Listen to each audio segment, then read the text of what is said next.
Okay, hey everybody, we're live. I hope you've all had a great day so far today. Like, webcam is a little bit overexposed, let me fix that real quick. But we're gonna, today will be our first Tutorial Tuesday, which I hope to make a feature from now on every week. I'll pick some, I guess, question from this general game development that I want to try to showcase, and we'll try to fix it or I guess not fix it, but implement it in a 2-hour stream. So I actually have already prepared a finished version of the transition effect. So now if I press space, we'll see it will smoothly transition to this other screen. And of course there's a lot we can do to try to make this fancier. But I just wanted to start out with something simple.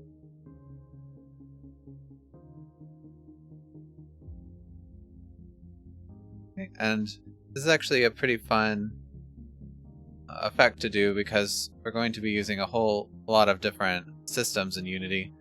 We're going to have to get into a little bit of shader scripting, which sounds scary but really isn't too bad. And also we'll be implementing our own post-processing effects in Unity, so if you've ever wanted to figure out how to do that, we will be covering that today. Alright, so I guess I'll go ahead and switch over to the actual live project that I'll be implementing this in.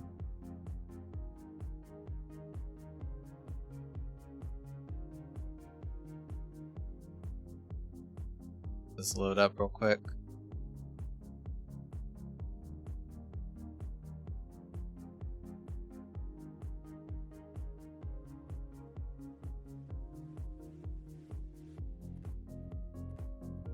So I guess I should have started this while I was talking before, but so the general flow that we'll do is I'll talk a little bit about how I set up the project. I went ahead and did some setup in it because otherwise there'd be a lot of just sitting around waiting for things to load and compile. But I'll talk about that, and then we'll probably set up the post-processing effect, which is just going to be a basic kind of overlay texture blended into the screen using a grayscale picture to kind of control the type of blending. And then we'll have a shader, which will be pretty simple. And then I'll have to do some work with just model behaviors to kind of tie it all together. So let's go ahead and get started. And of course this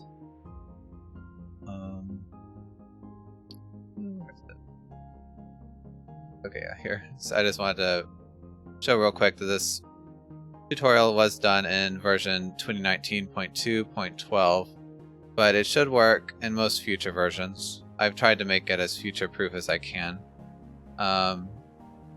So also, I decided to go ahead and use the lightweight render pipeline, which is Unity's, well, soon it's going to be their standard render pipeline. So if in the future you hear universal render pipeline, that's the same thing. But in order to get the lightweight render pipeline, you need to go to packages, and then you should be able to find it in the list here. So I already downloaded it. Another package you'll need for this is the post-processing stack, which is right here. It should come with the lightweight render pipeline, and also I think it's default in a lot of projects now. Finally, I went ahead and got Pro Builder and Pro Grids, which you don't really need for the screen transition, but they're used for the kind of default model setup I had. Let's see. Okay, so now I'm going to go ahead and create. So in order to set up the lightweight render pipeline, you need to create this render pipeline asset. So you go to create, rendering, lightweight render pipeline, and then pipeline asset. and it will create it down here in your asset folder. And really, you don't have to change any of these settings for now, but it has a lot of different options for shadows and things like that. And then to set this as the active renderer, you need to go to Project Settings, Graphics, and then drag the render asset into here, and that's pretty much all you have to do for that. So the models that I'm going to be using for this are called Snaps Sci-Fi, and it's a free, I guess, prototyping asset set that you can find on the asset store from Unity. You can download it just by, once this loads, just search for Snaps, and here they have an Office and a Sci-Fi set that are both free, so I decided to use the Sci-Fi. So you just go here and then click Import. I've already done that. One other thing you might need to do is the snaps I don't think are set up to work out of the box with the lightweight render pipeline, but luckily that's really easy to fix. All you need to do is go to Edit, Render Pipeline, then Lightweight Render Pipeline, and then upgrade Project Materials to Lightweight RP Materials, and that will set everything up for you. So now I can go to Floors and Ceilings and just drag out something, and it's all set up. But so if you wanted to create something like I had before, you can just turn on snapping on the grid and make sure that you start at 0, 0. And then you can see that the snap objects snap to the grid, so it's pretty easy to create different buildings if you want. But yeah, it's kind of incidental to the actual topic of this stream, so I went ahead and created just a couple rooms to test it out, and to get that into this game I just need to import a custom package, Sci-Fi Test Map.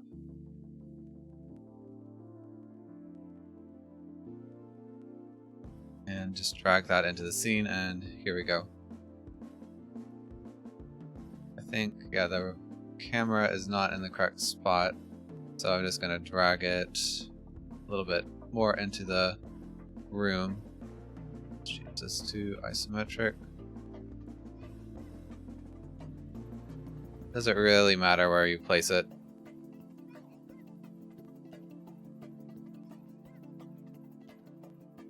Let's have a little offsets for... Okay, that looks good, and so in the game, that's what you'd see.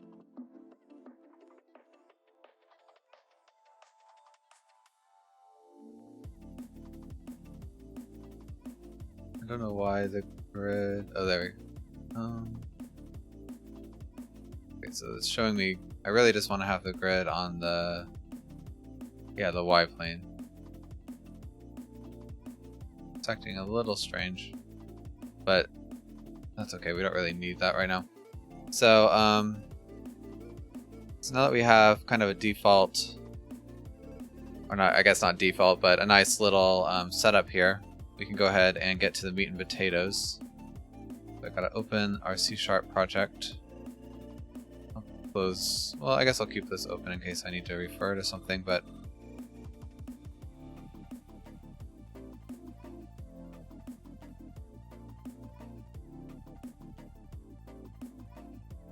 okay, so we're gonna start by creating our render, or not render pipeline, our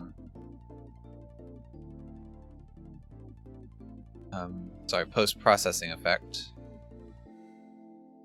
So first I'm going to create a folder for scripts and a folder for shaders, and we'll be using that later. And then in the scripts folder I'll just create a new item. Let's call it capture transition post-processing effect.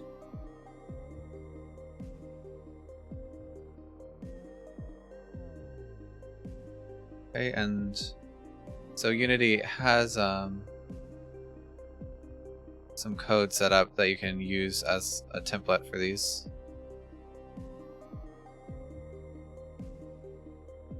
We can go ahead and just copy this code to use for now.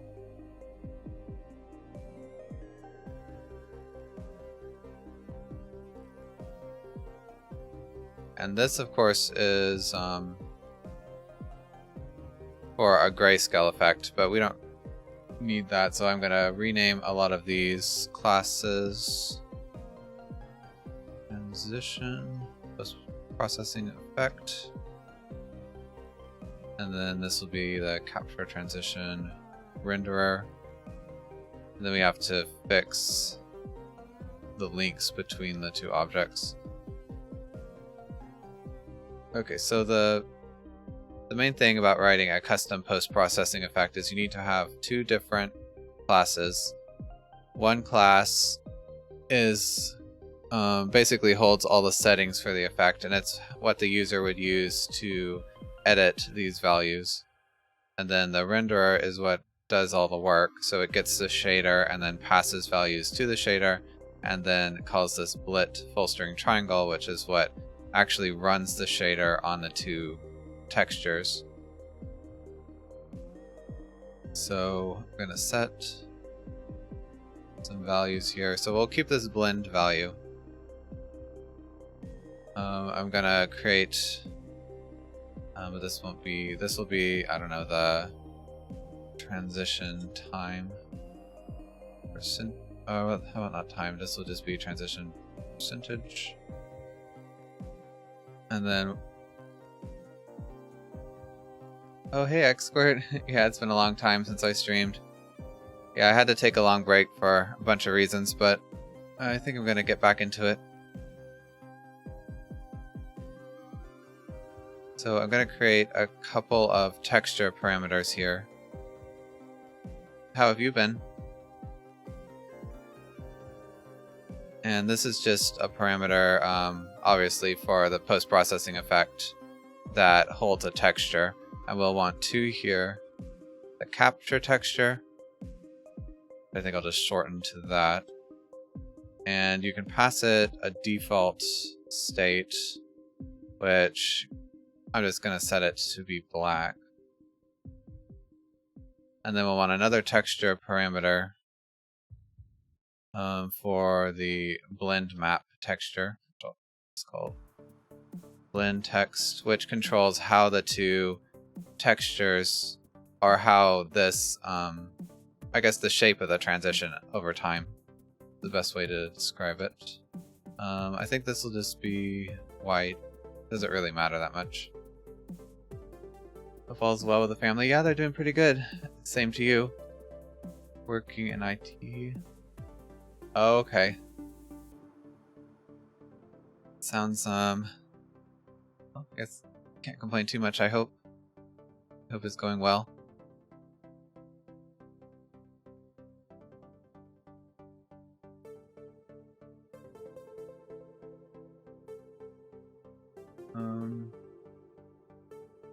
Alright, so we set up, I think that's all we'll need here. And then I'll need to pass these values to our future shader. So first of all, I'm going to go ahead and, even though we haven't written the shader yet, I kind of know the parameters I'm going to need. I think I'll call it the texture blend.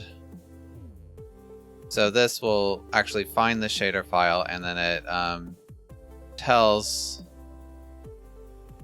how to explain it? I guess it creates a hook into this shader that the post-processing system can use to tie textures to it.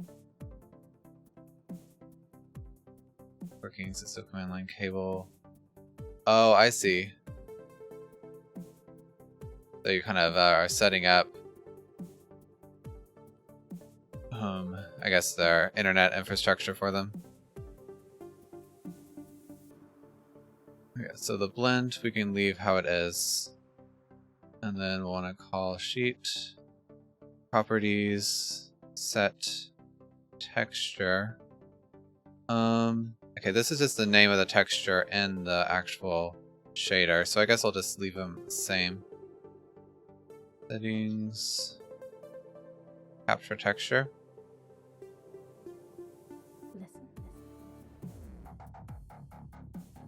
Set texture. And this will be blend text. So if nobody sets a value here, then these will just be blank textures, either black or white.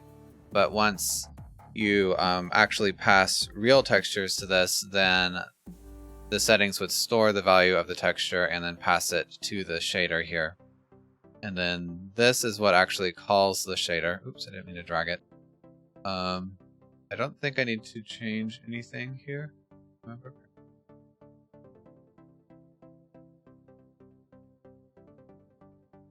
So now I think, yeah, unfortunately, the only thing about this is it's kind of hard to test it until you've gotten a lot of code written. So I'm just gonna keep on going and create the shader now. A lot of computer networking equipment, router switches, line cards, and stuff. Not so much setting up networks, although you're trying to get feet wet in that field. Oh, okay. So more like, I guess, making sure it's all working. Well, I know from the little bit of computer work I've done that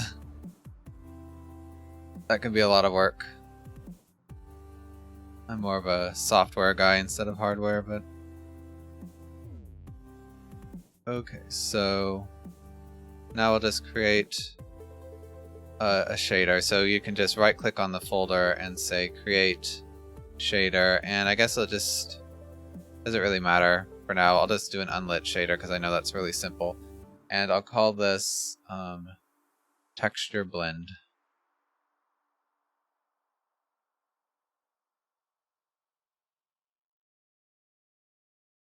Okay, and so now Unity again has a nice example called this vignette pulse shader, but we're not actually going to really use any of the, oh wait, did I? Oh, okay, so I think I'm getting a little ahead of myself, sorry, reading too far on my notes. So we actually, yeah, I'll just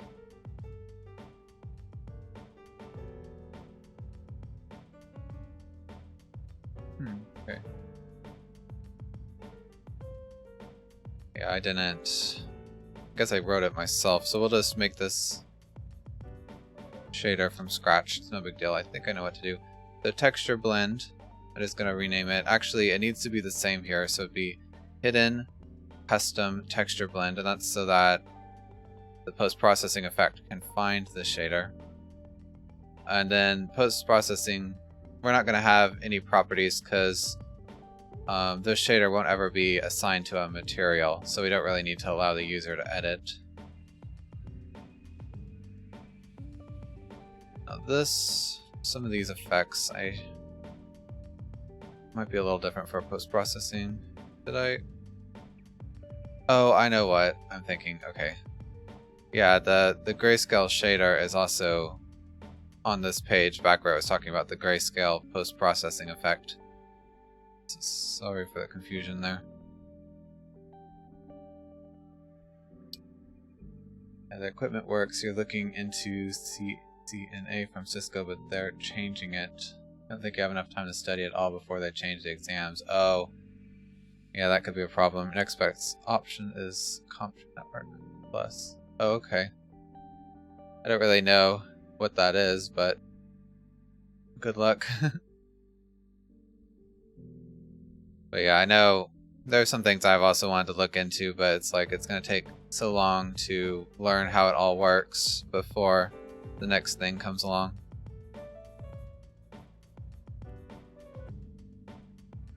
Okay, so again, this is the wrong project. I'm just going to delete this so I don't mess myself up. Or not delete it, close that window. So again, we want to make sure that the file name here matches our shader's name. And again, shaders look very intimidating, mostly because the editor doesn't really know how to handle shader code, so it kind of messes up all the indentation here. Back. Oh, there we go. Okay. Are all these braces ending? Yeah, so they're all matched.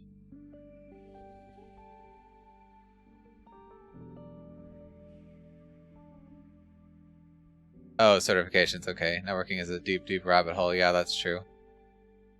Understanding how it all works is a chore. Yeah, definitely. That reminds me a lot of actually rendering shaders, but we're just going to get kind of on the surface level. Will be enough for this project. So anyway, if you don't know much about shaders, this fragment shader basically runs once for every pixel, and we need to return the color of that pixel. So the varying's default will pass us various data.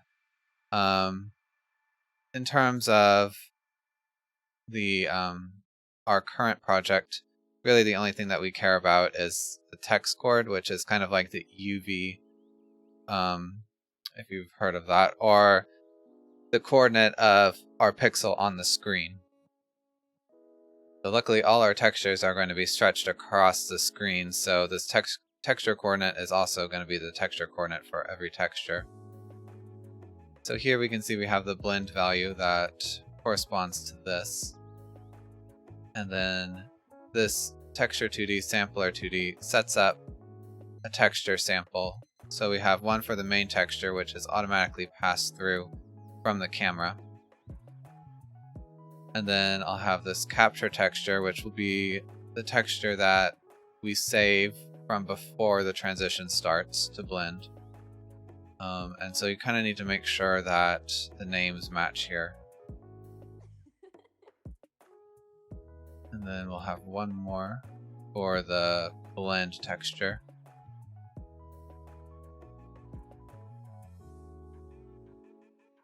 And that's all the setup for these values.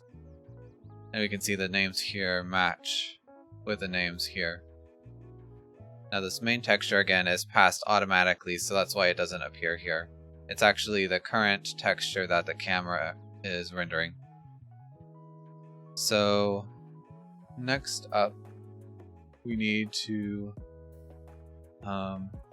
sample both of these textures at the text chord and then blend them somehow.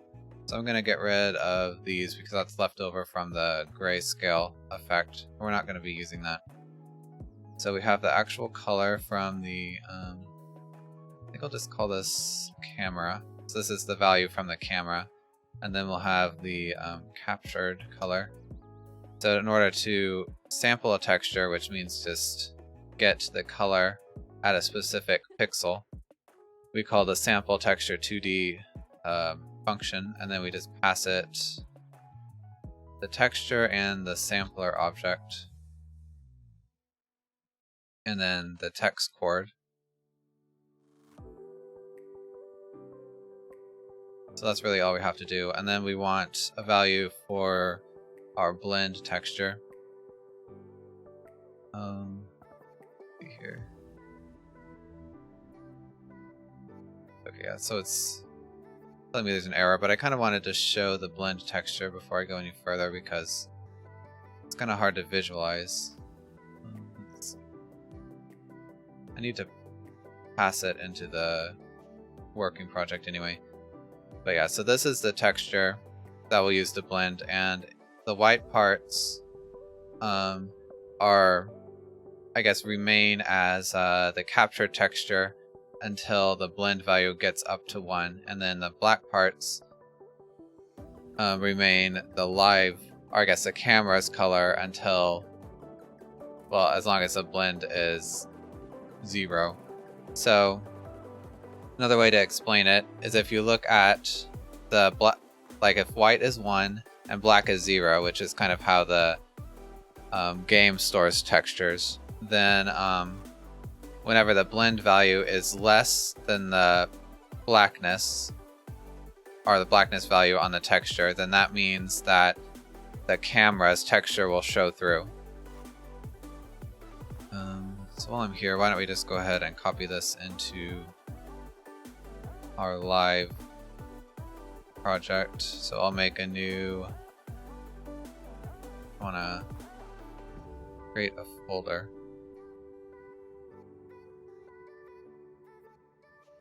For some reason I'm not, oh, here. A brain fart.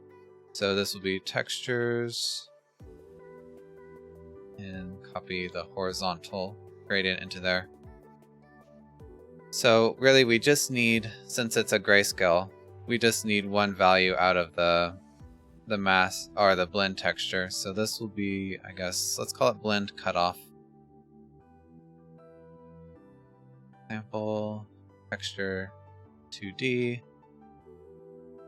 blend texture, sampler, blend text, and then again the text coordinate, which is just the value or the position of this pixel on the screen. Okay, so like I said before, if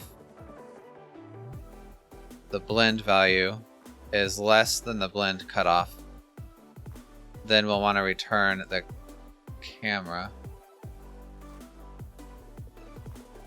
Oh wait, no, if it's less, we want to return the captured, because that means that the blend value at that pixel is, I guess, more white than this blend value.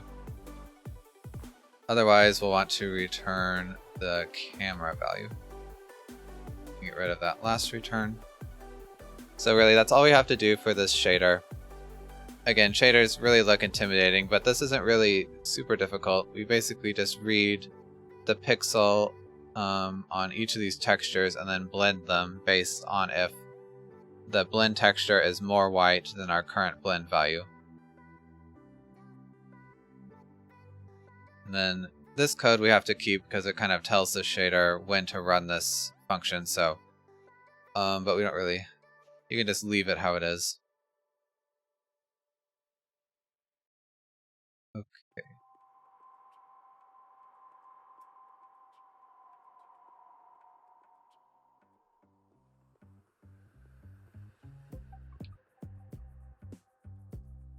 So next part, are we ready to test? I think we might be. I'm going to go ahead and add a post-processing layer to the camera, which basically is just sets up this camera to use post-processing effects.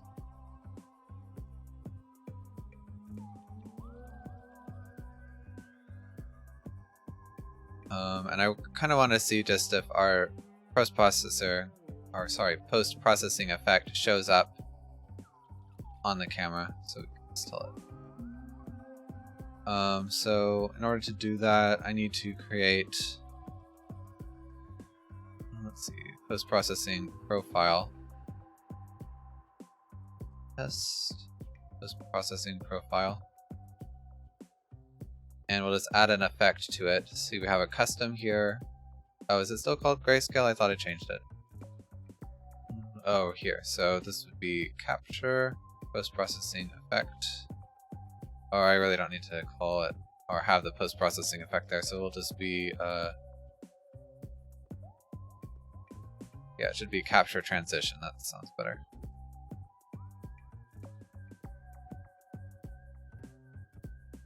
Right, now once it recompiles,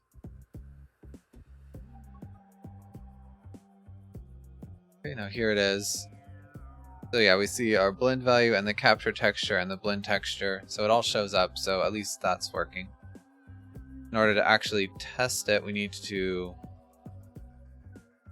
well, I guess we can assign this to the camera.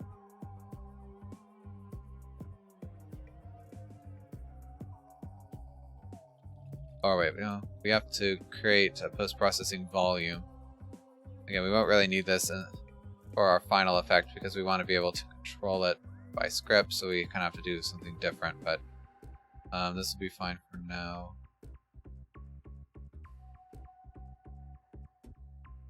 Okay, that's interesting.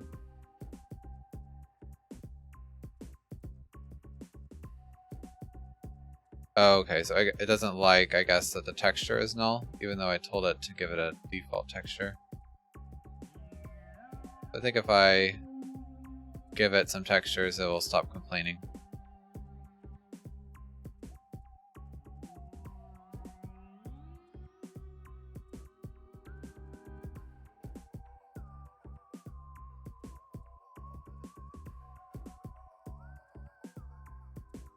Okay, yeah, so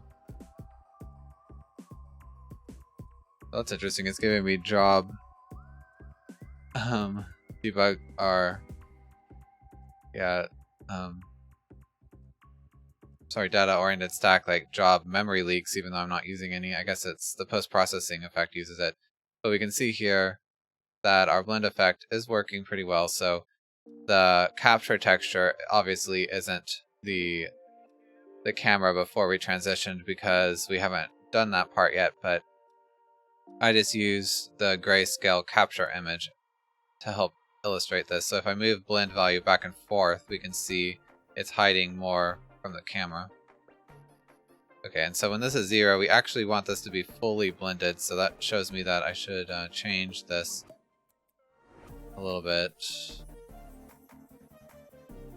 So yeah, we want to show the captured image when blend is less than or equal blend cutoff. Yeah, so now it works correctly.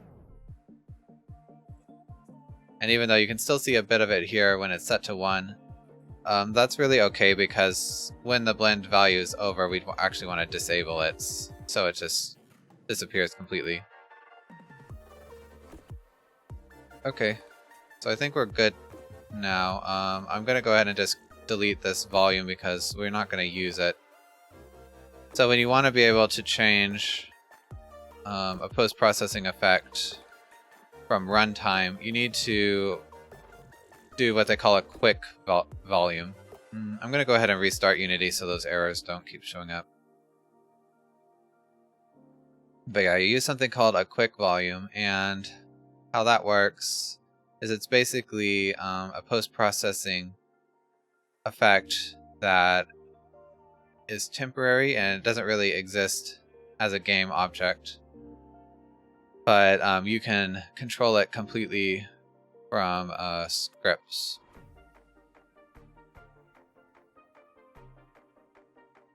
In order to do that, I'm going to create another script. I'm going to call this the Transition Effect Manager.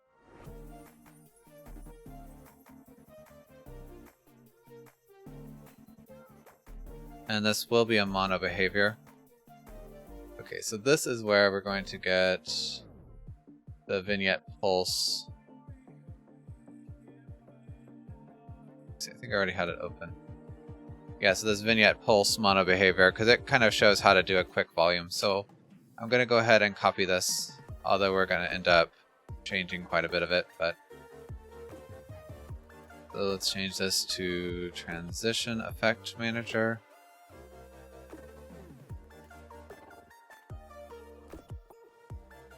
Okay, so I'm going to add a bunch of variables here, and we'll kind of get to them as needed. Well, first of all, let's just create a private volume, and this will be... This is a quick volume return, so post-process volume.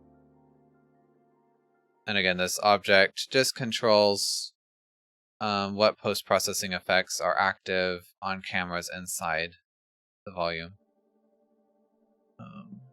Volume, and then I want to have something for our transition post-processing effect settings. Capture, transition, post-processing effect.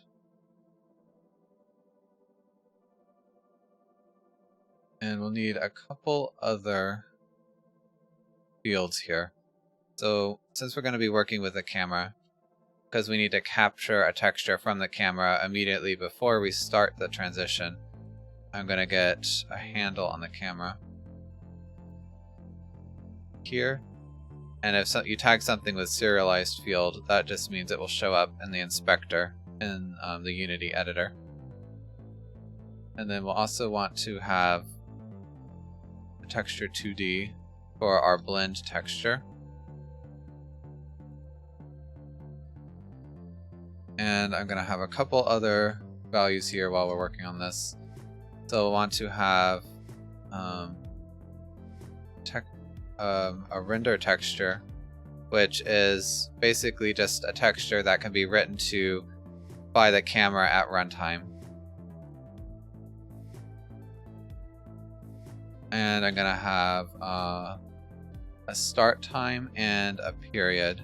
And this will be for this manager to keep track of where the transition is in time. And I think that's all we'll need for now. So on start, we're going to do this a little differently, but I'm going to just leave this code here for reference. But on start, we'll create our render texture. And you need to give it a width and a height, which we just want it to match the screen. And the depth, just set to 1. If you don't, texture depth you use sometimes, but basically just keep it at 1 unless you need it to be something else. 1 is fine for this tutorial. And then we need to set up our effect, which here we see you do by calling scriptable object create instance.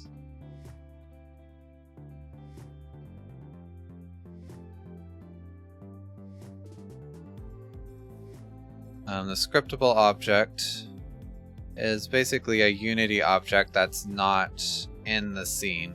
So it's mostly used for assets, but here we're going to use it to store our settings for the transition effect. And all I want to do here is set the active override to false. Oh wait, no. Enabled, not active. And how this works is that whatever value you pass to this override function will override the default values for this setting. So what else can we do here? We know we need the blend value, but that's going to be set based on the time. So we'll also, I guess we can go ahead and set the capture texture to this render texture.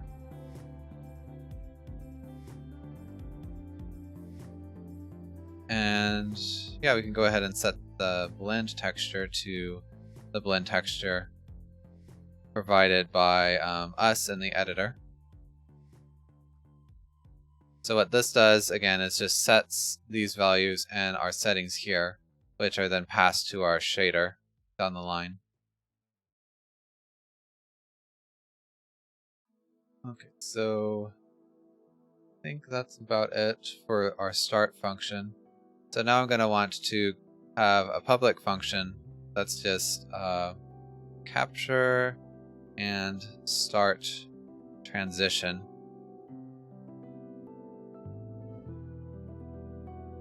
And we'll pass a period here, which will be the length of the transition effect. Let's call it that too, so it's not confused with this value there. So first of all, we need to capture the current state of the camera before we move it. So to do that, you have to set, well, we need to force the camera to render again, which you can do with the render function. So yeah, that's not very difficult, but if we do that, it's just going to kind of render to the screen an extra time for no reason. So we need to tell it to render to our render texture. In order to do that, you just set the target texture to whatever render texture you want it to render to. And then after we call render, we'll reset it by setting target texture to null, which tells Unity to just start rendering to the screen again. So that's really all you have to do to capture the current state of the camera. It's not too complicated. Okay, so now if our post-processing volume has not been created, then we need to create it.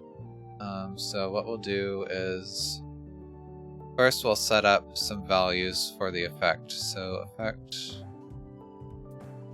blend we'll want to set this to 0. And also set enabled to true. Oops, I keep forgetting to call the override function. And then we need to create the quick volume, which again is just a temporary post-processing volume to apply to the camera.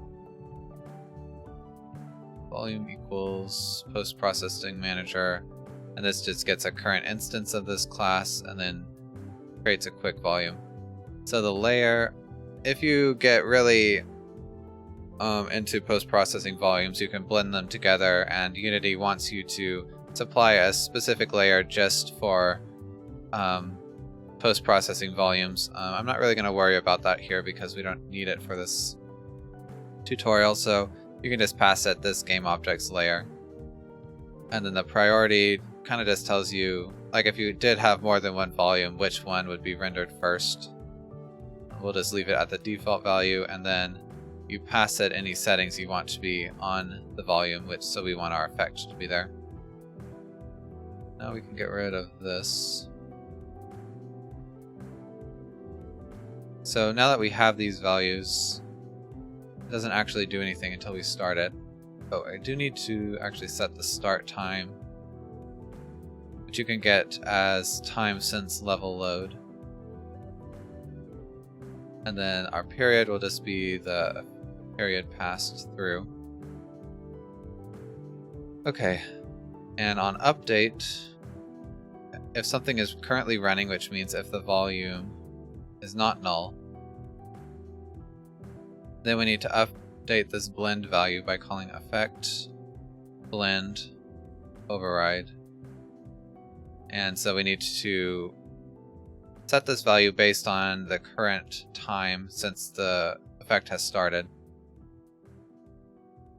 Blend percentage equals it'd be the current time, which is time since level load, minus the start time divided by the period.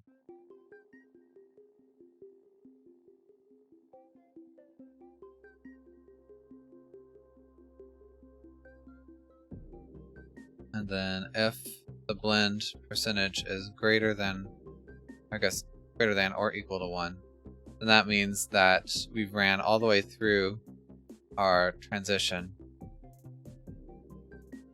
So we want to disable the volume, and I'm going to do that in a function called cleanup.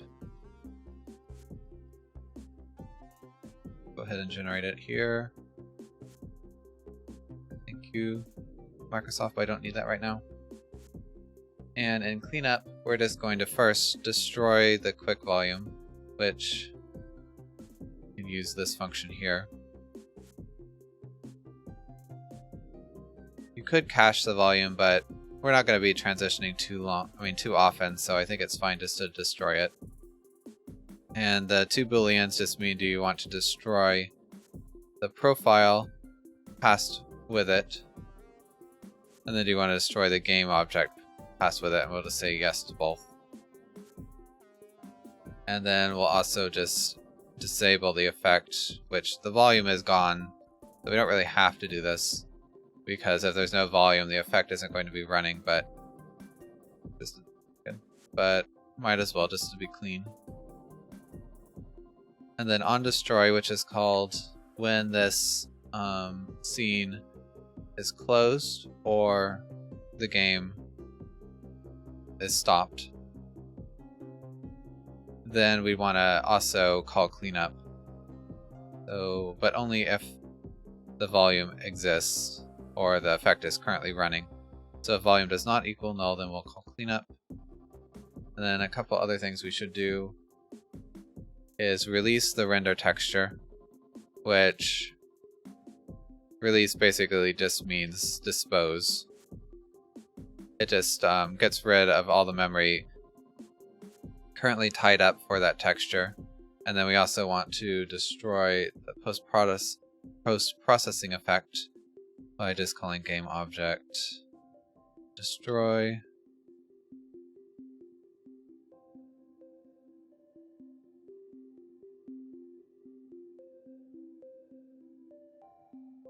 to make sure everything's cleaned up correctly. I think we're done. So now we just need some class to call this transition and then do something with the camera. So I'm going to call or create another script called capture transition effect starter. And this will be a really simple mono behavior.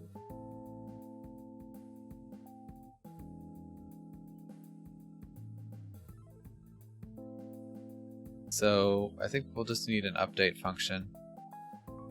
And then if I press the space bar,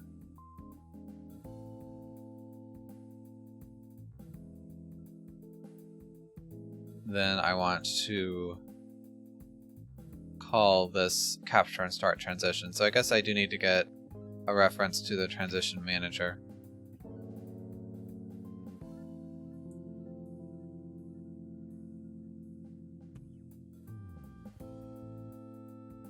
Name it something. And then on start,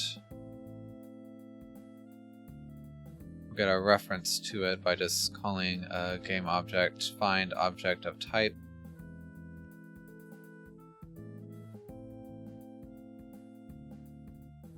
And then manager start transition, and let's make it a long period so we can make sure everything works correctly.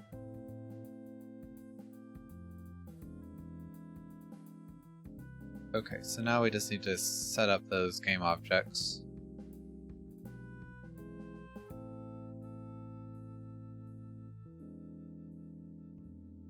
So this will be the manager. And we'll give it a reference to the camera and the texture. Oh yeah, one thing while we're working with textures, you want to make sure that for these transition blend textures that sRGB is turned off. So I guess a short explanation is sRGB you only want to have for a texture that you're going to be using to actually display colors. So it would be like a texture for a model, but anything that you're using more to like compute or as part of an algorithm, you want to have it turned off because this will kind of distort the values in the texture. So that should be, yeah, so just make sure this is off. And then I need to have another object for this effect starter.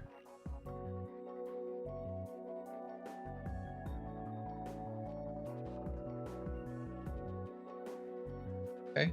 Let's go ahead and see how this looks. I think it's going to be hard to tell if there's a bug because we don't move the camera anywhere. But I just press start.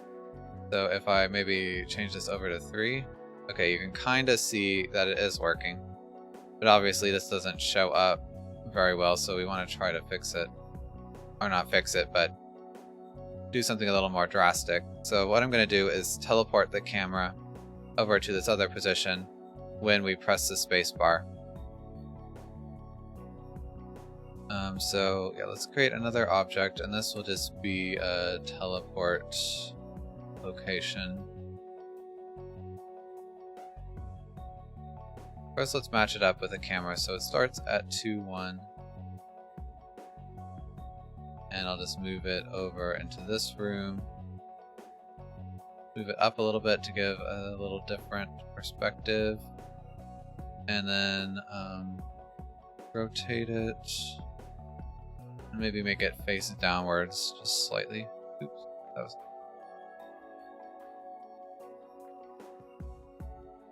Okay. So now in the effect starter, I want to be able to get the camera and then its teleport location. So this will be teleport object.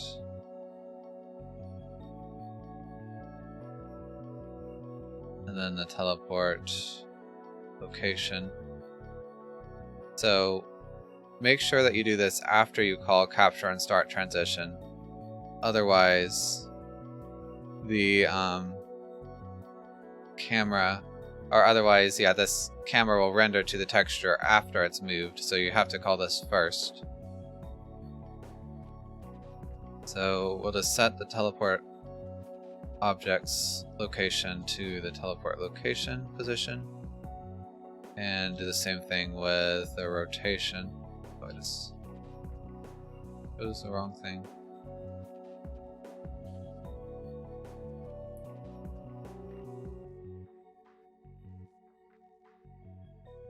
And I think that's all I have to do here. So in the effects starter, we'll just hook up those values.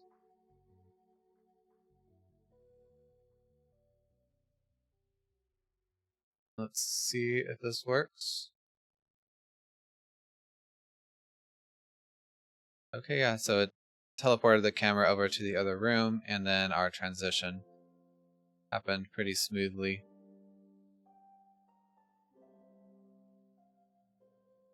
So let's make the transition a lot faster.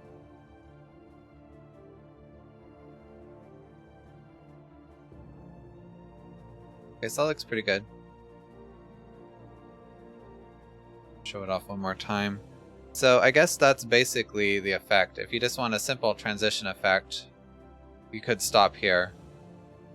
But there are a couple things we can do to optimize the shader, make it look a little better, and then customize the transition effect. So I think I'll spend a little bit longer on that. We actually still have an hour to go, so we'll see how much we can get done.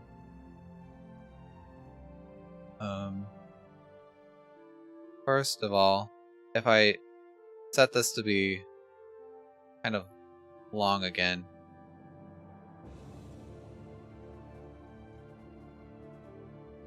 yeah, you can see that the line here kind of jumps. That's partly due to the gradient not being super smooth, but also because we have a hard line where the transitions, where the border of the transition is, so we kind of want to fix that.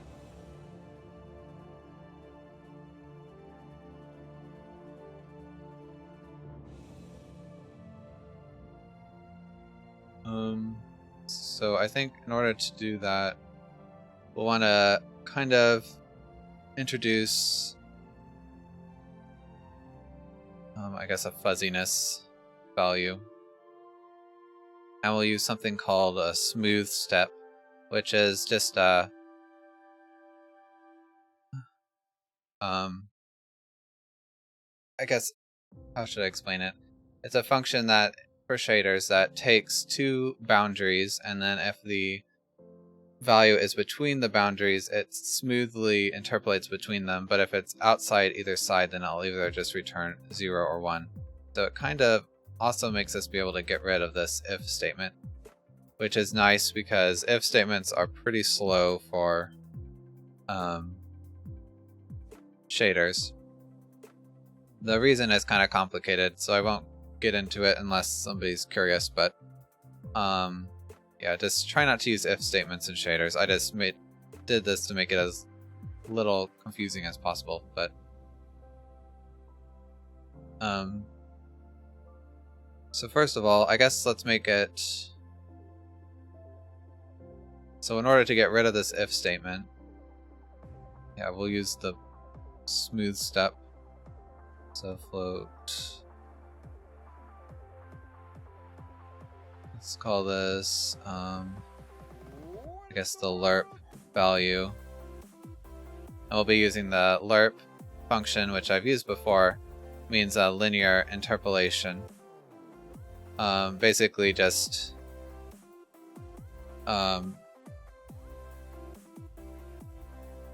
I guess does a smooth ramp between two values depending on if the value is 0, it gives the first value. If value is 1, it gives the second value.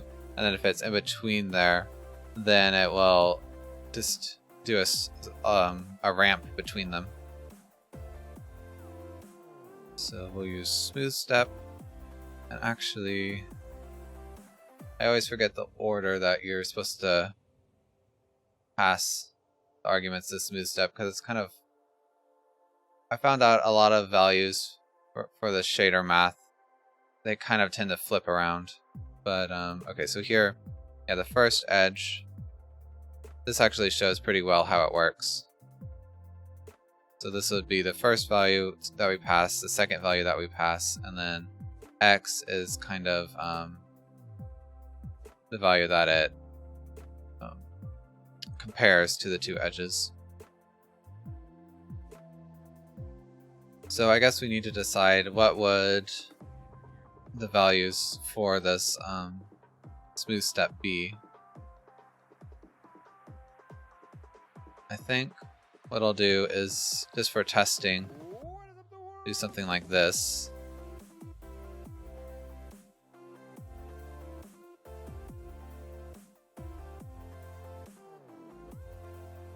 And then instead of our if statement, we can just return interpolate.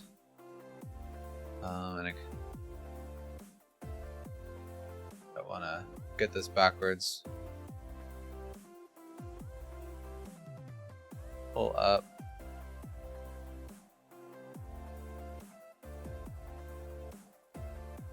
Okay, so this is the same, I guess. I think Unity did it different, where the percentage value was the first argument, and maybe that's what always confuses me. So again, if the lerp value is 0, we want to return the captured.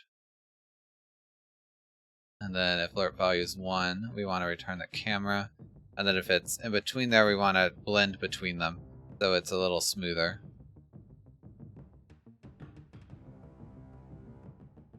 Get rid of that. Okay, so let's test this.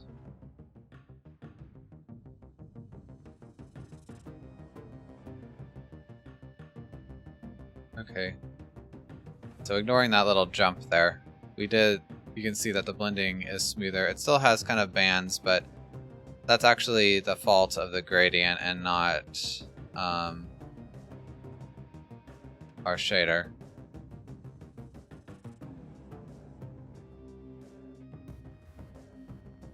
But yeah, so that looks pretty good. I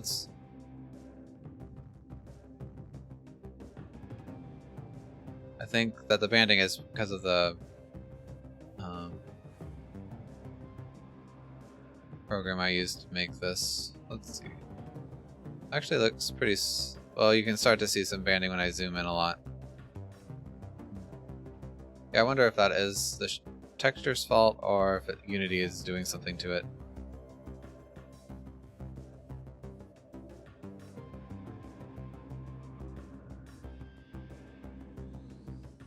Okay, maybe it's because this max size. Oh, well. Oh yeah, so it's downsized it to a 1024 by 512 texture. So I don't really want that to happen. I can see that by looking down here. Why is that happening?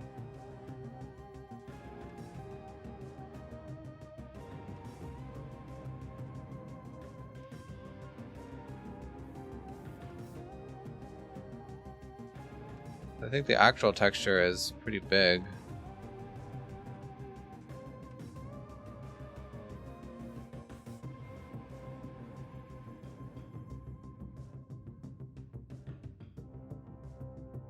Yeah, 1080 by 720.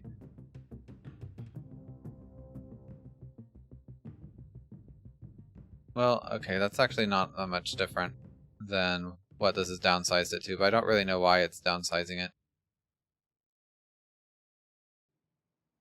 Oh, maybe because it's not a power of 2. That's probably it. Yeah, shaders like textures to be a power of 2, so I think it just went ahead and converted it to a power of 2. Which I guess is okay. I don't know if that introduced the banding or not. So I wonder if I made the texture a power of 2 in the program, if it would not cause those issues. So I'm going to go ahead and open up Inkscape, which is just a free vector graphics tool, and we'll try to fix that banding. Because I did want to create some other textures.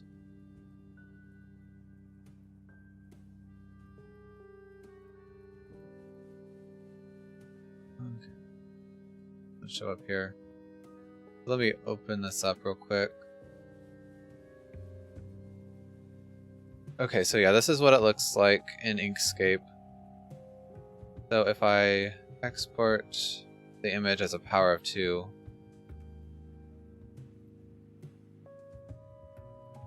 I'll just use what Unity's resizing it to, so 1024 by 512.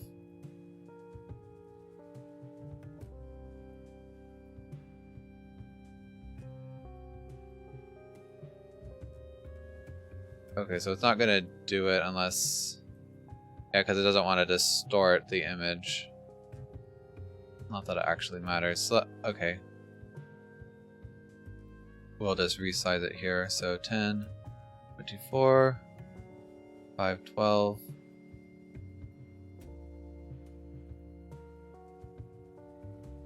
Then I'll have to resize this object to match.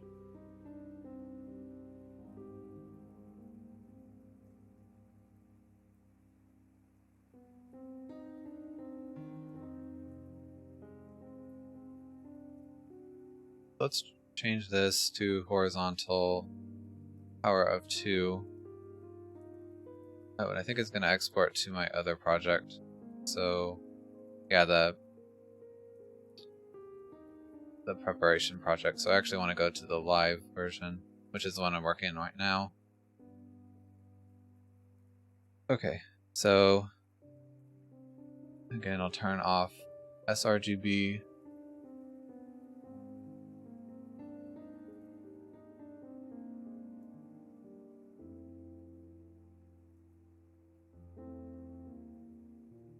And if we change our effect to use this power of 2 texture, I wonder if it's going to have that banding. If it still does, I think it's because of Inkscape. Okay, so it still does. It's not... I'm pretty sure it's not Unity's fault because it happened even when I exported from Inkscape without Unity changing it at all. Unless Unity does mess with it to make it not an sRGB file.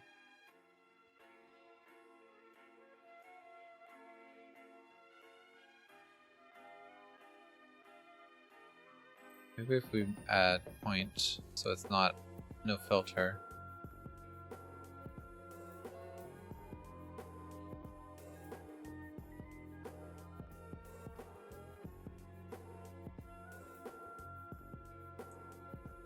Okay, that doesn't do anything. What about if it's single channel? I'm just gonna kind of try stuff here. Oh, actually we don't really want MIP maps. That could be the issue.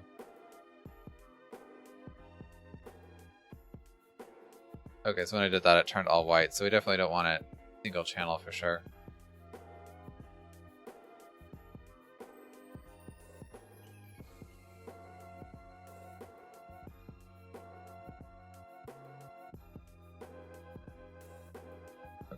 Maybe it was MIP maps that was messing it up. Which, if you don't know what a MIP map is, okay, well, it still has it. So. But MIP mapping is Unity will generate a bunch of smaller versions of this texture. Oops, didn't want to open up Blender. But yeah, Unity will generate a bunch of smaller versions of the texture, so it doesn't have to scale the texture during runtime. Sometimes that can lead to some weird stuff, but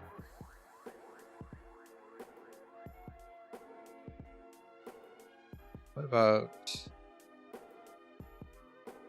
if I don't change it to a power of 2 and then don't generate MIP maps? How would that look?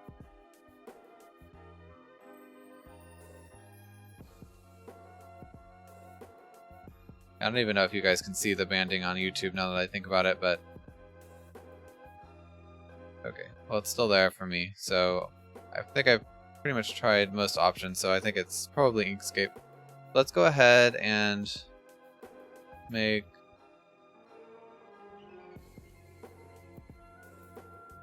a more fun gradient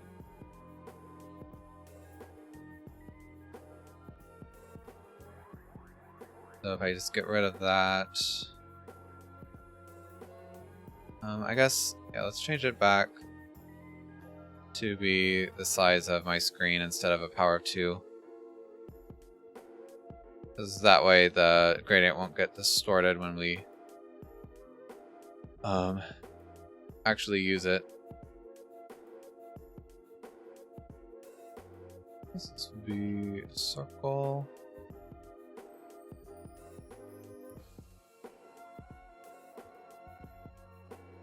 So I guess we'll want to start in the center.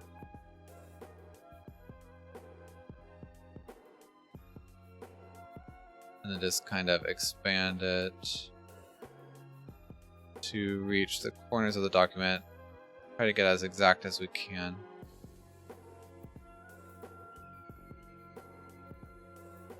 Okay, and now just go to fill and stroke and we'll create a gradient. So I guess that's pretty much exactly what we want.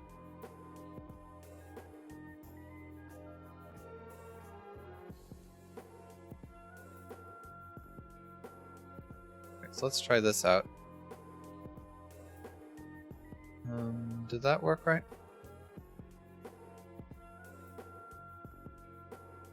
For some reason it's showing up as black. Oh, I know why. It's because the background is actually transparent, so it saves as black. So it's kind of blending between black to black on the actual texture, but you don't see that here in Inkscape. So yeah, to fix that, all we have to do is open up the gradient tool and set both of these values to white.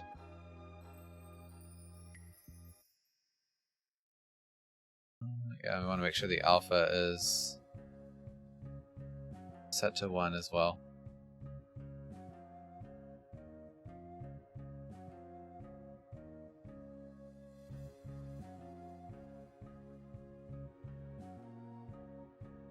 Okay, that looks better. So again, we don't want bitmaps, and we don't want it to hit it to a power of 2, and we don't want an sRGB texture.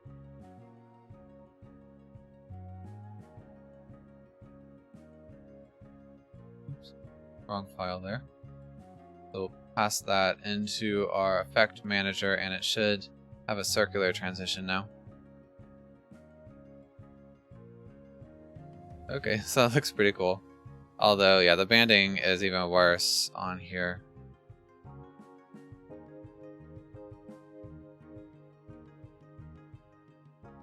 I'll have to do some research to see if there's a way I can get it a little smoother.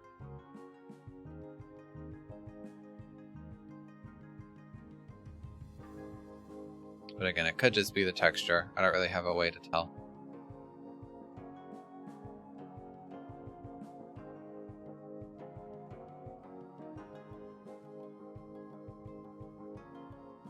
So let me see, actually, if we turn off this cutoff, do we still see banding? Because maybe it's actually interpolation and not the texture itself. I know I'm getting a little stuck up on this. Not completely smooth, but it might just be because of the pixel. It's hard to tell.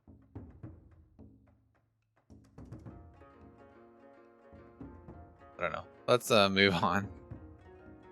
Okay, so I kind of want to be able to... yeah, there's a couple more optimizations we can make to this shader.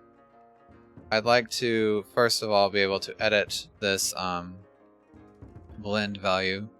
Let's go ahead and call it, I guess, blend fuzzy value. Or how about fuzzy radius? Oh, this should be plus. That probably wasn't the bug, but maybe it was? I don't know.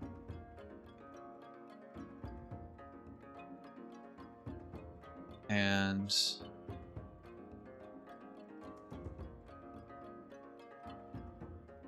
that wouldn't actually do anything because now this is just always going to be 0 until I set up the value here.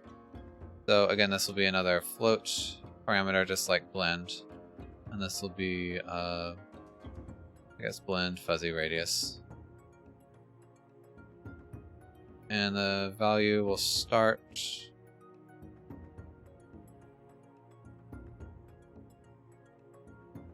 I guess we'll start it at that.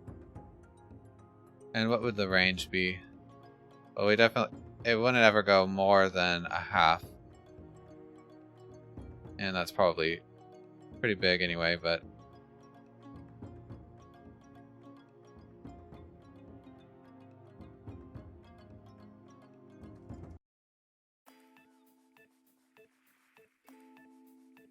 okay, now we just need to pass that value to the shader.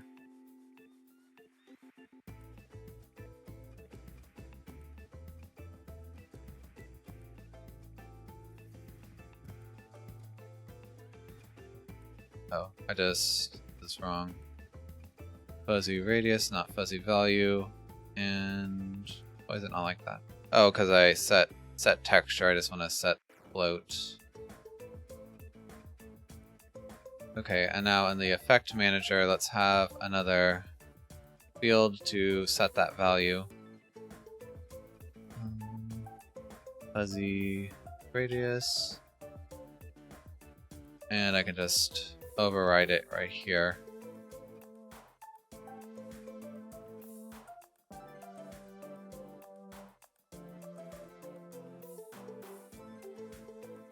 Okay, so it should show up here, and okay, well, let's leave it at 0 and see if that works.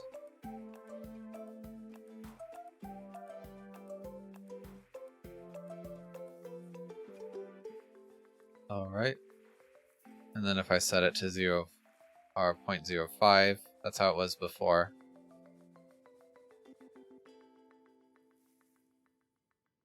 Yeah, so that looks a lot better.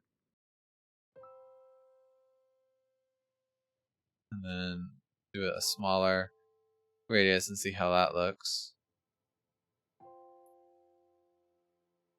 Kind of see the blending there, but it's pretty pixely still.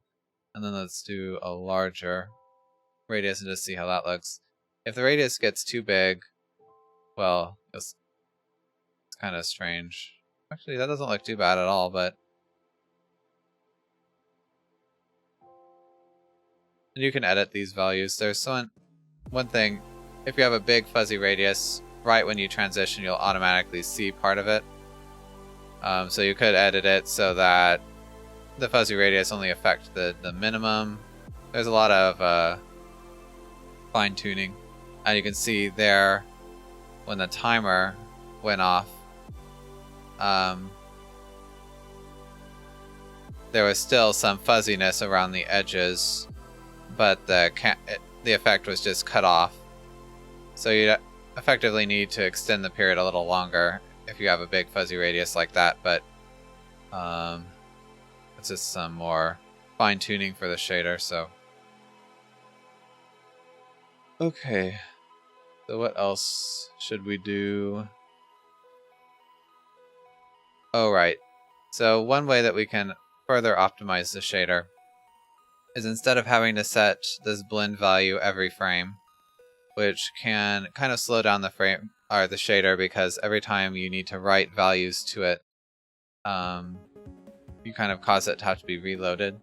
So a nice way that we can do that is actually just pass the start time and the period directly to the shader.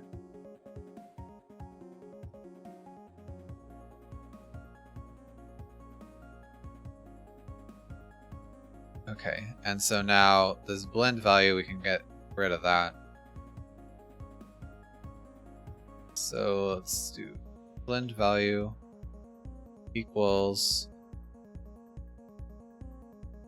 So to get the time in the shader, you actually call time.y, and the other values in this vector all have to do with time, but I think x is like the delta time, and then z and w is like the time, excuse me, the time or the sine or the cosine of time or something, but we won't worry about that for now. And this is just a default variable that's assigned by Unity to all shaders. And the cool thing about it is that it matches time, or the Unity script time since level load. So these always match the time Y in the shader.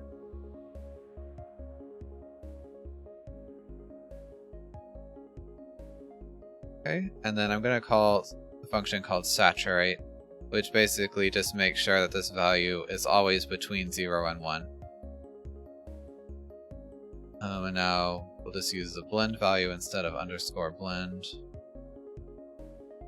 And then here we can actually take out this, and instead we'll have a float parameter start time.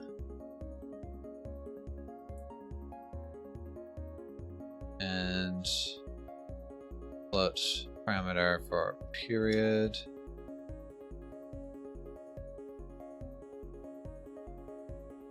Set a default to 1, so we can get rid of that, and then we'll just set these two new values.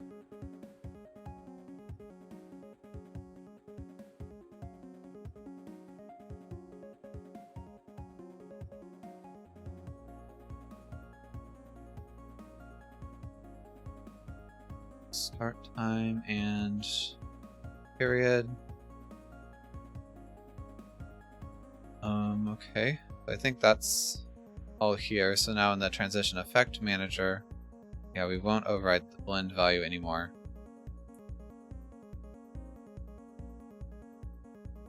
So we need to make sure that this start time and period always match up to the values in the effect.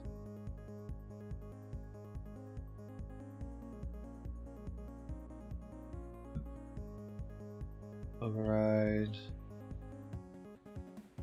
In fact, I think the easiest way to do that, I know this is out of order, I'll fix it in a second, is just to do something like this. And then these go afterwards, so now they will always be the same. Okay, and now we don't need to change the blend there. We'll still need to, unfortunately, we still have to keep track of this separately in this script so that we can turn the effect off. There's no way you can turn the effect off from the shader, at least that I know of. So you do kind of have to, you introduce some complexity doing this by having to keep track of the period and start time two different places, but the performance increase is worth it. Okay, so let's make sure it still works.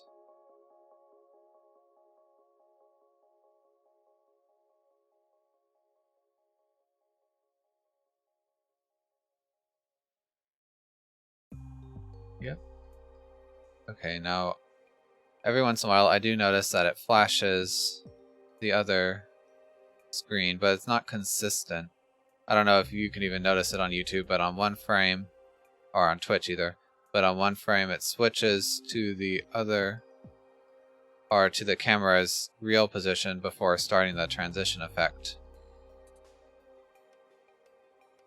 And I kind of think that this is only an editor problem, like it won't actually happen in a built game. So I haven't like tried too hard to fix it, but I think you could fix it by just waiting until the next frame to actually move the camera, because I think what happens is the camera moves. It's just like the update that the frame, or the order that the frames are rendered, and the post-processing is updated, can sometimes just get kind of out of whack. And I keep testing this to see if it'll happen again, but it doesn't, like it's not consistent, so it's difficult to test. But if you are having that issue, yeah, just try to move the camera, run one frame after the transition effect starts. That's what I would do. Okay, so what else? Oh, we still have 30 minutes, so I feel like we could do something else. Could just end this stream early, but well, let's see. You might want to do this transition between scenes, which I think won't be too difficult, because I think that the quick volume will exist between scene loads. So let's go ahead and try that out. So I'll leave this, and let's just create a new scene.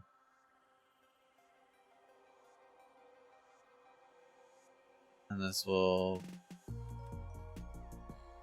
I'll just call it transition from.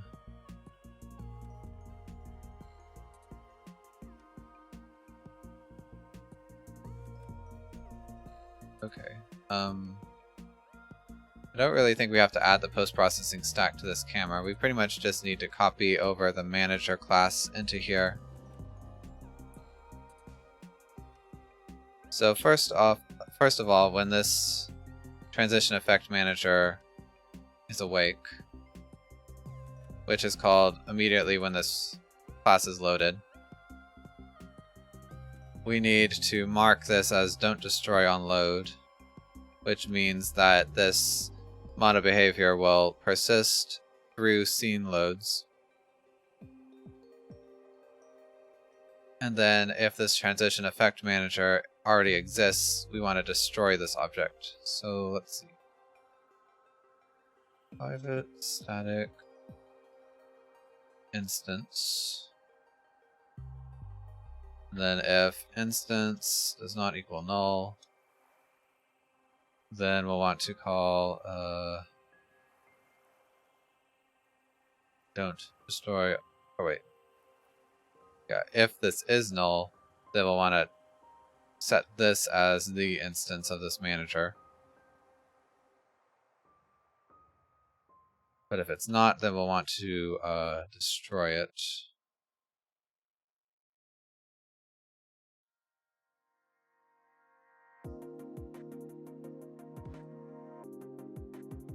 So there's not duplicates.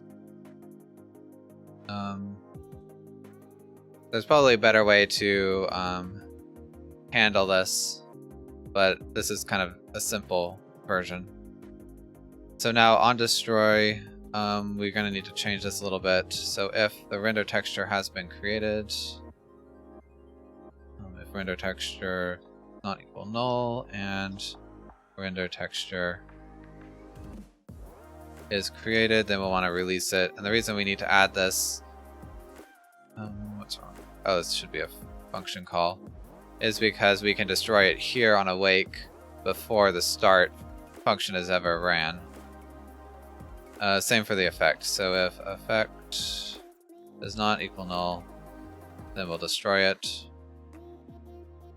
Oops.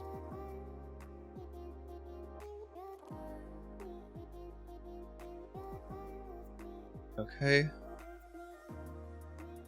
So now I'm gonna just copy over the transition effect from the other scene. Or the transition manager from the other scene.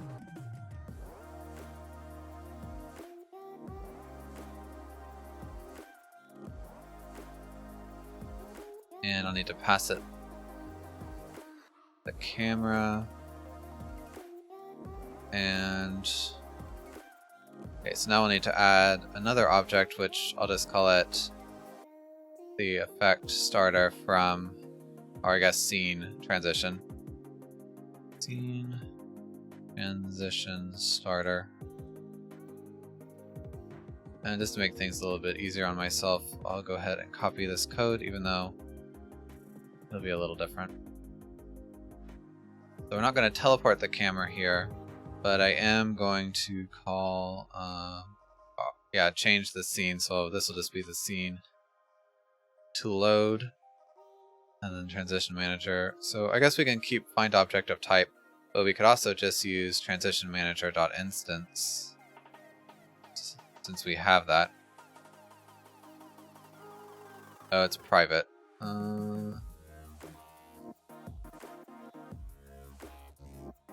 Okay, this is kind of opening up to some issues because, let's see, what if I do this? So we want to be able to get, but only private set. Okay.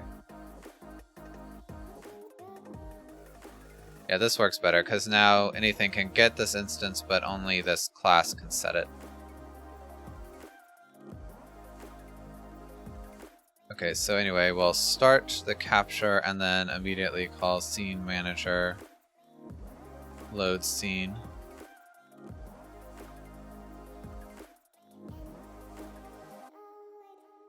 And we'll call scene to load.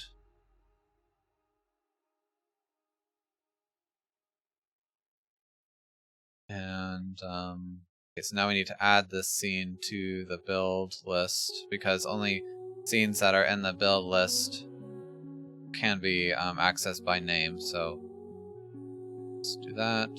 Actually, I guess transition from should go first. Okay, so let's create another object, which will be the transition starter.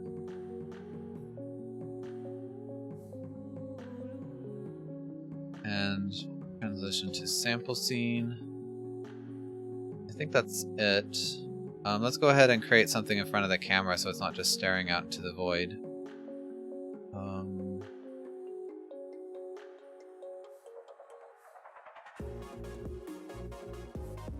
I don't know, let's just put some random pillar in front of it.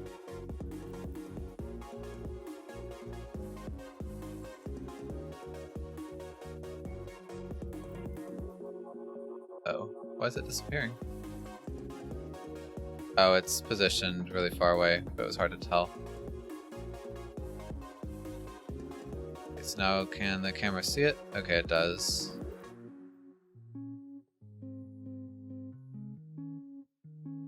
Alright, so let's go ahead and test. So again, if I press, so we can see don't destroy on load contains the manager. And if I press space,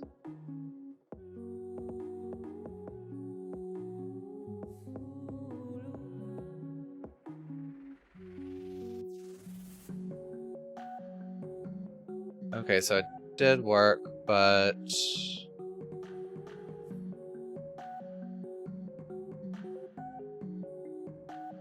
oh, you know what? Okay, the way we've done time I think has messed me up now because I have it set to time since level load, which gets reset when you reload the level.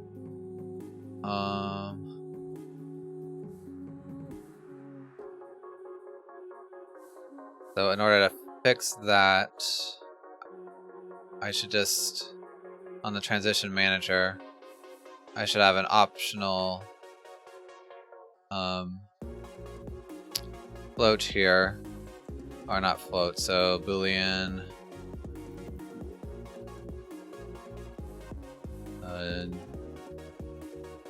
is new scene, and if this is true, then the start time is actually 0. So if is new scene 0, okay. So let's see, this should work, but I'm a little worried that maybe update will be called once before time since level load starts, which might cause the period to instantly be cleaned up. I guess there's only one way to test that.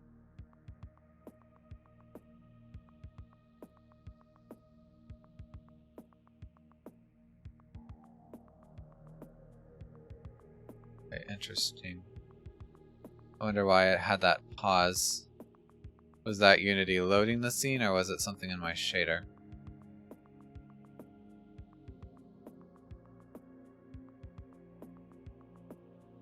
Yeah, because you can see, I can see just like a tiny bit.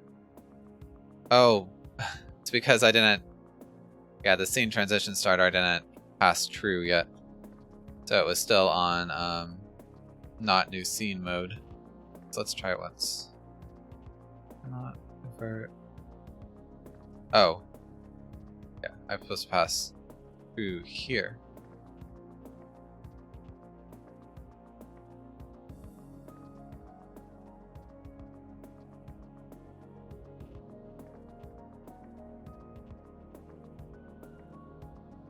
Okay, so that did work.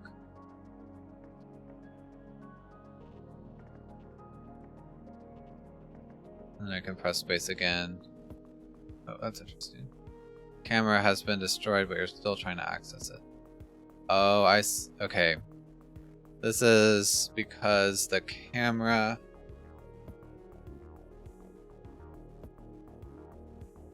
on the manager is still accessing the camera from the other scene, which has been destroyed.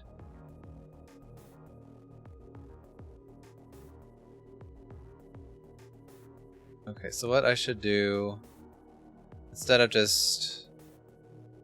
Unity has a way that you can, if you only have one camera in a scene, this isn't an issue. If you have more than one camera, you might need to mess around with this a bit.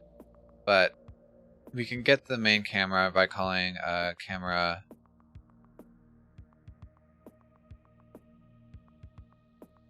camera.main, and Unity does this by looking for our camera. Why is the inspector not showing up?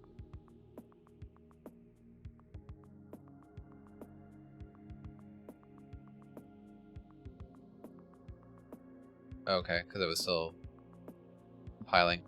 Yeah, so because of this tag here. So I guess this will work. So we just won't store a reference to the camera in the edit, or yeah, in the manager, and it will just try to find the main camera every time this is called. Which is fine, but if you have more than one camera, it can be a little confusing. But this is fine.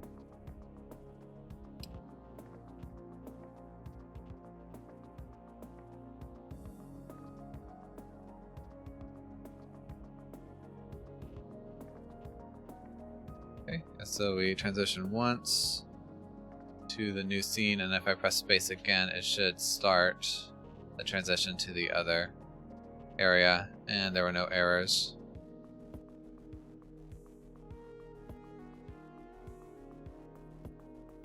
Okay, so that seems to work just fine. So I guess it doesn't, update's not called until time since level load is reset, so that's good. I don't have to worry about that.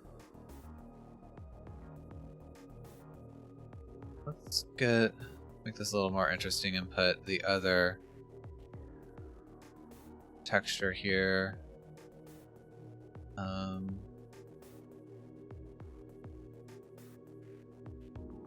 Well, no, it wouldn't update because the other transition manager just gets deleted. So that is one thing you could try to do if you wanted to have different transitions on each scene. You'd have to kind of edit some of the stuff on the fly, but it's not a huge deal. I think I'll leave that as a how do they say it, exercise for the listener. Okay, so I still have a little bit of time left, but I'm trying to think if there's anything else I wanted to show off. I've done most of the optimizations to the shader. I did the smooth step, and I did transitioning between scenes. Okay, well, and normally I think when I finish a tutorial I would go switch back to the main project, but we only have about 15 minutes. And I do have some work to do since this is my first tutorial Tuesday, I've got to set up the repository and YouTube and stuff, so I guess I'll just take the rest of this 15 minutes to go work on that. So yeah, again, well, thanks everybody for coming by today. I appreciate it. I hope that this tutorial Tuesday will be pretty fun for everybody, because yeah, if you have a topic you'd like to request, I do have a Google form that you can just type in whatever you want me to try to figure out. Value was not null. Okay, what's going on here?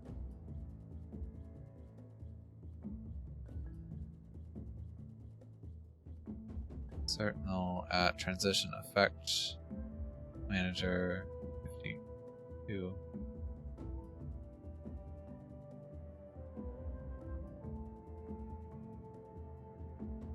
Huh, why is this happening now when it just worked fine before? Oh, I wonder if it's because it can't create another one because we transition scenes.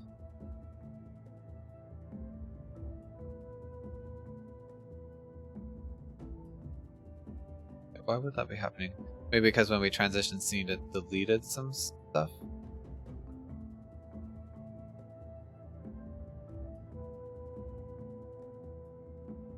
So maybe I need to set this effect as a don't destroy on load, but it's a scriptable object. Oh, probably this quick volume. Don't destroy on load. Let me try that.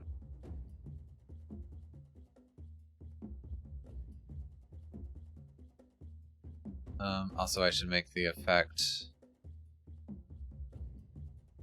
a lot shorter so that it's easier to test. So yeah, something's happening. If I let the effect run out, which means that the volume gets destroyed, then Unity's complaining about a null error.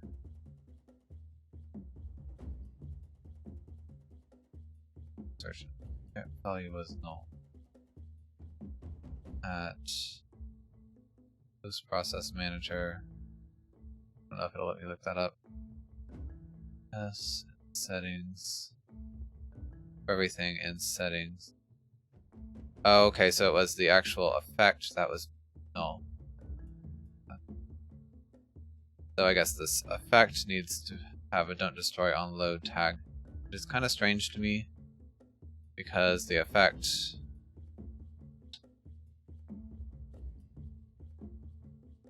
is a serialized object, but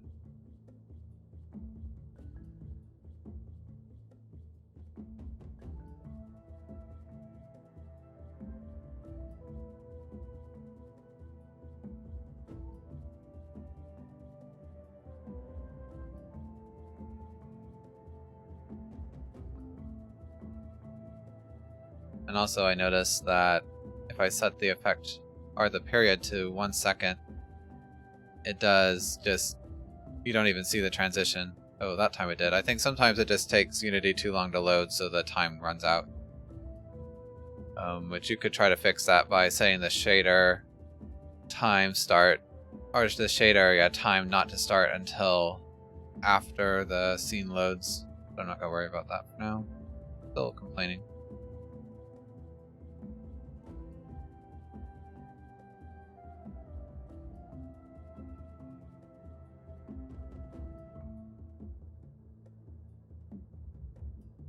That's weird because on cleanup it doesn't say that the effect is null. And also doesn't throw null here.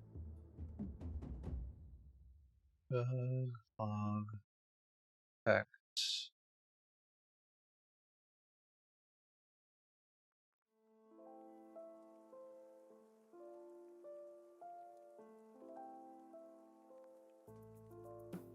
Oh god, I found this before I ended the stream.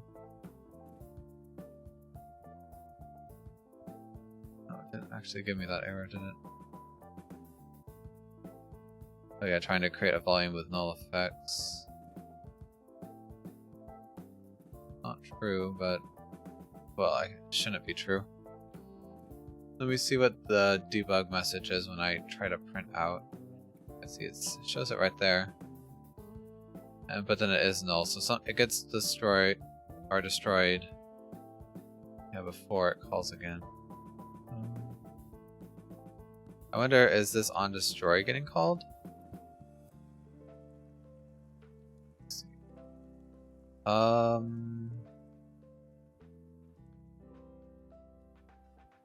I wonder if something's happening because of this destroy immediate.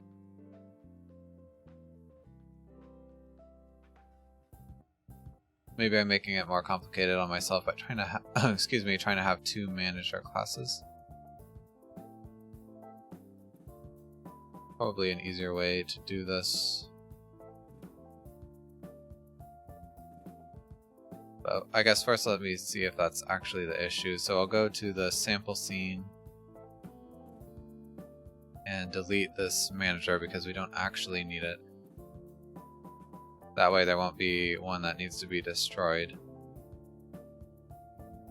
We can see if that's causing the problem. Okay, no, it's not.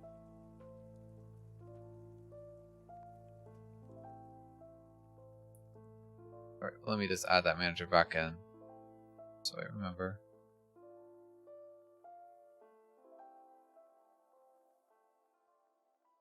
So, at some point, the effect becomes null.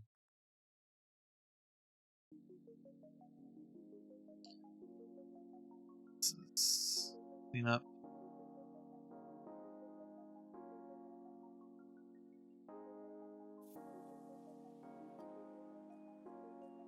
And then this would be destroy. I don't know. It should never be called. And then this is start.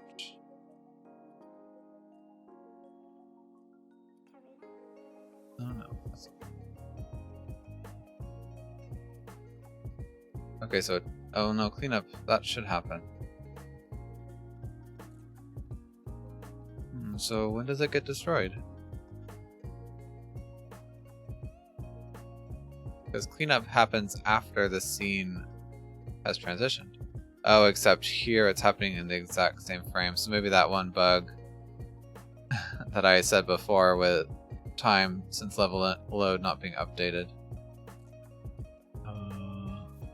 Because you can see here, same. And I don't think we can get like the actual system time in the shader, so we kind of are stuck with using this time since level load. And we want these values to be the same.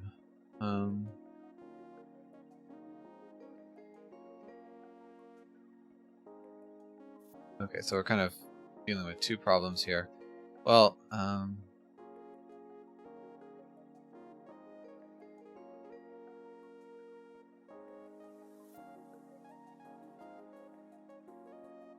don't want this to be cleaned up immediately, because what's happening, see, start and cleanup are being called on the same frame.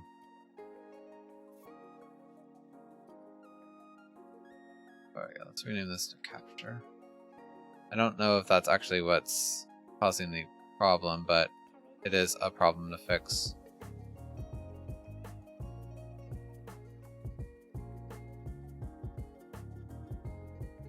Okay, we'll just do a quick and dirty. This will just be, I don't know, a load timer, and I'll set it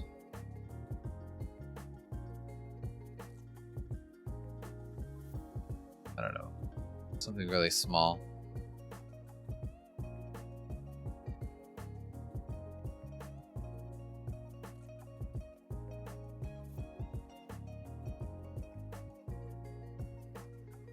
And so now we'll only want to clean up if this blend percentage is greater than 1 and the load timer is less than or equal to 0, which means that 1/10 of a second has passed, which should be enough for time since level load to update. Okay, well that worked at least, and cleanup still wasn't null during cleanup, which is weird because that happens after the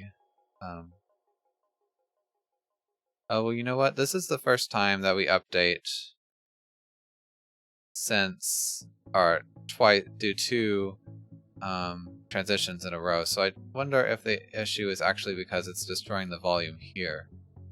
So yeah, we actually don't want it to destroy the profile. Maybe that's the problem. So if I just call false, or set that to false,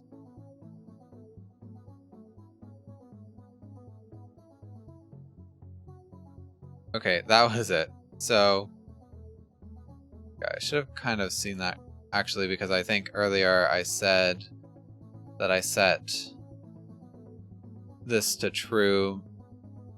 Yeah, so we actually don't want this to be true because then it deletes this effect, which is nice if that's what you want to happen, but we actually just want to keep the effect around.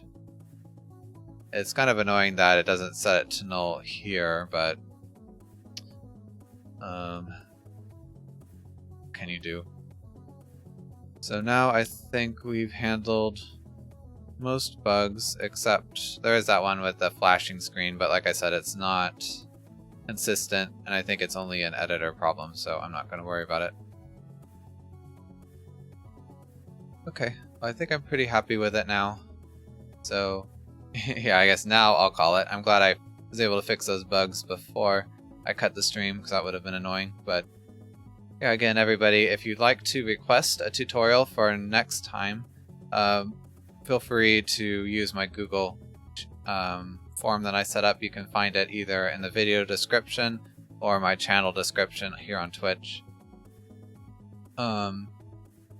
Also, in the same place, you can see links to my social media, including my Discord server if you'd like to chat with me. I try to be pretty active on Discord, although if I'm busy, just feel free to send a message and I'll get to you when I have a chance. And I think that's about it. So yeah, I will upload this video to YouTube and I'll try to cut out some of the breaks, and it should be nice like that. Okay, so I think that's about it. I hope you all have a great day and I'll see you tomorrow. Bye bye.